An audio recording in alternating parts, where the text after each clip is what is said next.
Hello students, I am Bhavani. So the next topic in watching and investigation is watching and routine checking. Routine checking is a financial act that is done on a monthly basis to ensure that the numbers in accounting books match the information held by financial institutions. Watching is a similar process but only occurs after an audit has been completed. Watching is the process of recognizing obligation and authorizing cash disbursements. It deals with the examination of profit and loss items. For example, you see that a company has said to make a payment for the particular object. To ensure this, you need to find evidence by watching it to things like invoice, official receipt, bank statement, etc. Normally, you watch to original supporting documents, not photocopies. It is like tracing. It is to make sure that the transactions has indeed occurred or genuine. This is generally a step in assurance or the company made a purchase. This can be traced to purchase order, invoice, etc. As for verification, auditors are normally required to see that the supporting documents are verified with list auditing.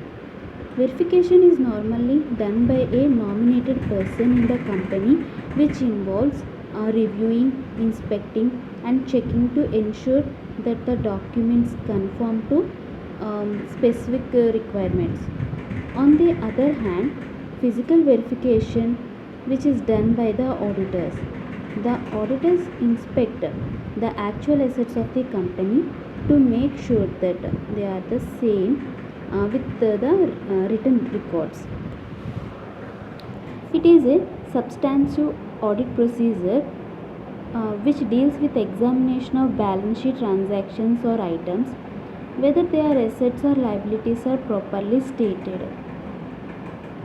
Routine checking is a simple checking which has been described earlier. It involves checking totals of cash book, carry forwards, posting to ledgers, balancing of accounts, and transfer of balances to trial balance. For this checking, the auditor uses different types of tick marks.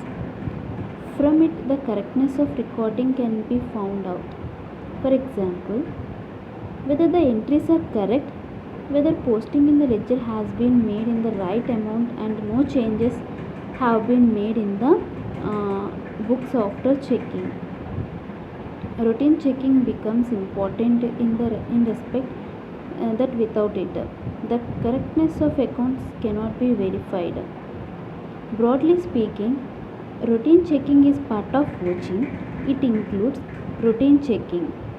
The only difference is that watching is an intelligent checking of all the transactions with the help of proper documentary evidence and the remaining tasks like recording, posting, balancing, and transferring of balances to trial balance form parts of routine checking.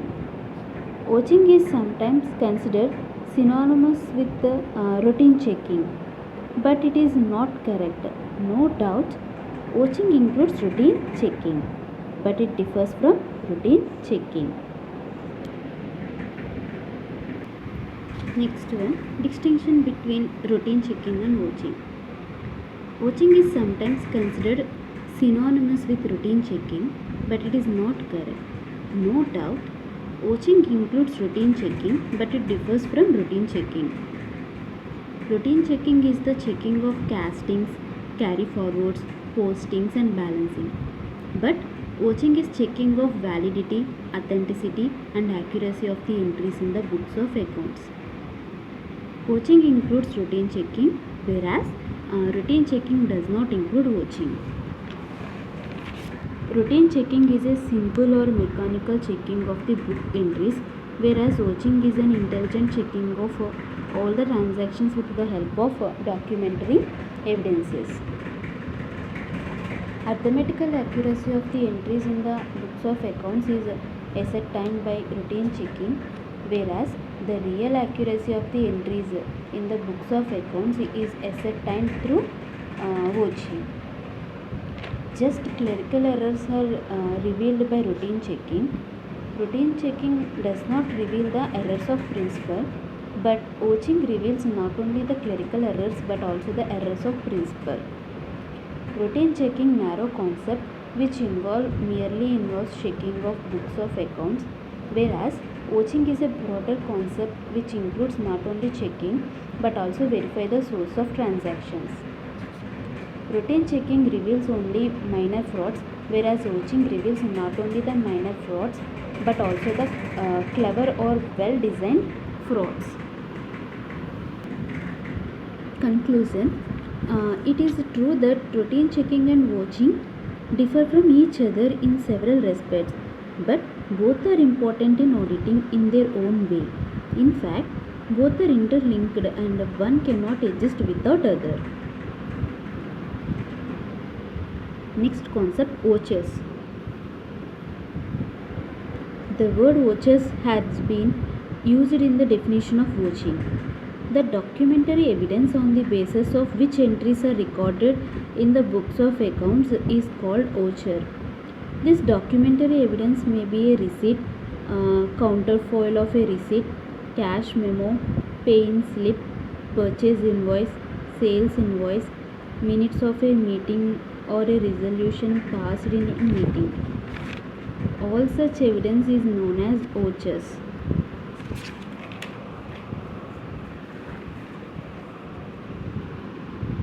Meaning of voucher. A voucher refers to any documentary evidence in support of an entry made in the books of accounts.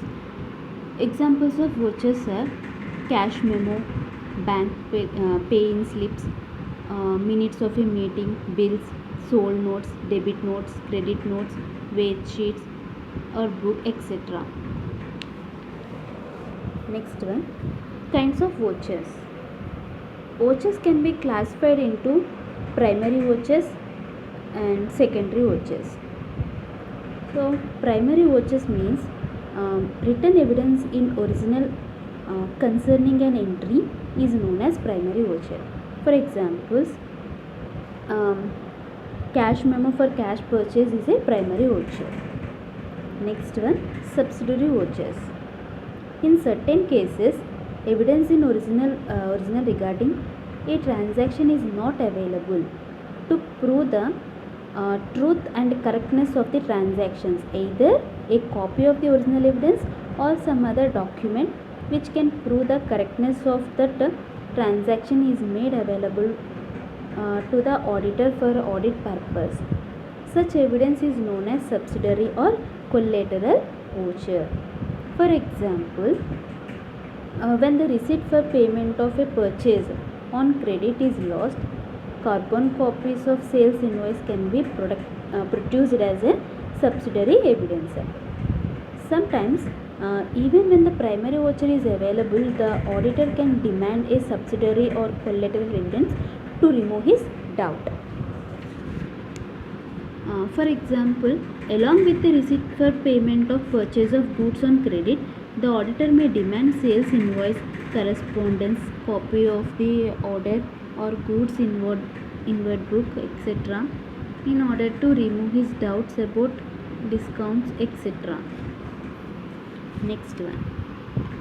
Other types of vouchers are regular vouchers, template vouchers, adjustment vouchers, journal voucher, reversal voucher and single payment voucher. Regular voucher means the regular vouchers are used for regular voucher entry. Regular vouchers are also used when there is a need to replenish the petty cash fund. Next one, template voucher. So template vouchers are created using a standard template to provide an efficient means of entering data for vouchers. Adjustment voucher. Adjustment vouchers can be used to adjust existing vouchers to associate two vouchers to each other as well as to enter credit and debit memos that reference purchase orders. This can enter adjustment information manually or can copy the voucher that wants to adjust right into the adjustment voucher. Next one, journal voucher. Journal vouchers are used to correct the distribution information on a voucher after the voucher has been posted, payment posted and paid. This type of voucher will always net to 0. Next one, reversal voucher. The reversal voucher will be used to restore the encumbrance on a PO and reversing the PO's matched quality or amount for an unpaid voucher.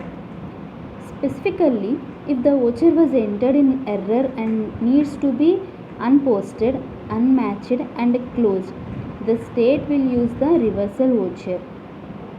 And next one, single payment voucher. So single payment vouchers are used to enter a voucher for one time vendor without adding rows to the vendor table. Next one, contents of voucher. In this, names related to business, date, serial number, signature, revenue stamp, printed form, amount, changed particulars. Next one, what are the points to be noted by an auditor while examining the vouchers? While examining the vouchers, an auditor has to pay attention to these points. First one, as far as possible, the auditor should complete the vouching work relating to a particular period or a set of books in one continuous sitting. The auditor should not take the help of the client while vouching the entries. Test checking may be used when the auditor is satisfied with the internal check system in operation in the client's business. Otherwise, detailed checking should be done. He should not accept any voucher which has overwriting. He should see that the amount of each voucher is written both in words and in figures. If there is any discrepancy, the matter should be properly investigated. Further, if any voucher is written only in figures, he should examine it carefully as alteration is easy in this case. While examining the authentication of the vouchers, the auditor should see that every voucher is certified as correct by a reasonable official who should put down his signature on the voucher. Auditor should see that all the vouchers are in the name of his client. At the same time, auditor should see that the particulars in the voucher agree with the nature of the transactions as entered in the books of accounts. The auditor should see that the entries in the books of account bear the same number as given in the voucher. This would help him to correlate a voucher with the relevant entry in the books of account. If the vouchers are not arranged properly, the auditor should instruct his client to see that all the vouchers are consequently numbered and arranged serially in the order to entries made in the books of accounts. He must see that any alteration made in a voucher is properly signed by the maker and is approved by a responsible official of the organization. If there are any missing vouchers, the auditor should prepare a list of all such missing vouchers and ask for explanation. If the auditor is not satisfied, he should mention the fact in his report.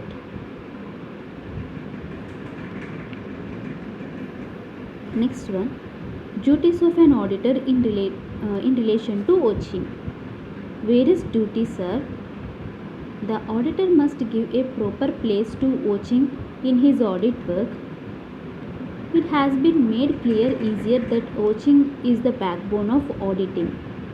While watching, the auditor must pay utmost attention to the related topics. Only then the auditor will be able to know the truth, correctness, completeness, and authenticity of the transactions. He must use all his ability and attention in watching. If the auditor does not give due place to watching in his audit work and verifies the balance sheet and the profit and loss account, he can be changed with negligence on detection of some error in future. Next one, watching of a cash book. In the original books of accounts, the cash book is considered to be the most important because the dignity, progress, and honor of the business depends upon its cash, and moreover money is considered to be everything these days. So the possibility of frauds is maximum here. That is why each auditor uses his utmost care and watchfulness while checking the entries in the cash book. Watching of the cash book will tell the auditor whether all the receipts and payments have been recorded or not, whether any improper or fictitious payments have been made, whether all the transactions, receipts and payments entered in the cash book follow correct accounting principles, whether the amounts of cash in the bank and cash in hand are verified. Watching of receipt side of cash book. The watching of receipt side of cash book presents more difficulties because the auditor do not get vouchers given by others. So there are more chances of frauds while cash is received. Spicer and Pigler also expresses the same idea when he says from the auditor's point of view, the operation of watching receipts is more difficult than watching of payments. The auditor should keep in mind the following points while watching the receipt side of the cash book. They are evaluation of internal control system, list of receipts, reconciliation of rough cash book and the cash book, issuing of receipts, etc. First one, evaluation of internal control system. First of all, the auditor should study the internal control system existing in the organization in connection with cash receipts. Watching of cash receipts will depend upon the strength of the receiving internal control system. After studying the procedure of strength cash giving receipts, it recording and depositing of cash received in the bank. He should see if there is any possibility of fraud in this procedure. If he is not satisfied with this procedure, he should resort to thorough and detailed checking instead of test checking. List of receipts. The auditor must know whether a list of receipts has been prepared or not at the time of opening of letters and whether they have been entered in the cash diary or not. Some of the entries of this cash diary should be compared with the entries of the cash book. Next one, reconciliation of rough cash book and the cash book. The auditors generally demand a list of books of accounts maintained in the organization. If he finds that a rough cash book is also maintained, the auditor must compare the entries appearing in the rough cash book with those appearing in the cash book, because it is possible that receipts which have been recorded in the rough cash book may have been omitted in the cash book. Next one, issuing of receipts. If arrangements for issuing receipts is satisfactory, the possibility of fraud is very remote. The following points should be noted in this regard. Whether the receipt has been issued through counter for receipt book or through carbon copy. whether the receipts are printed or not. All the receipts must be serially numbered.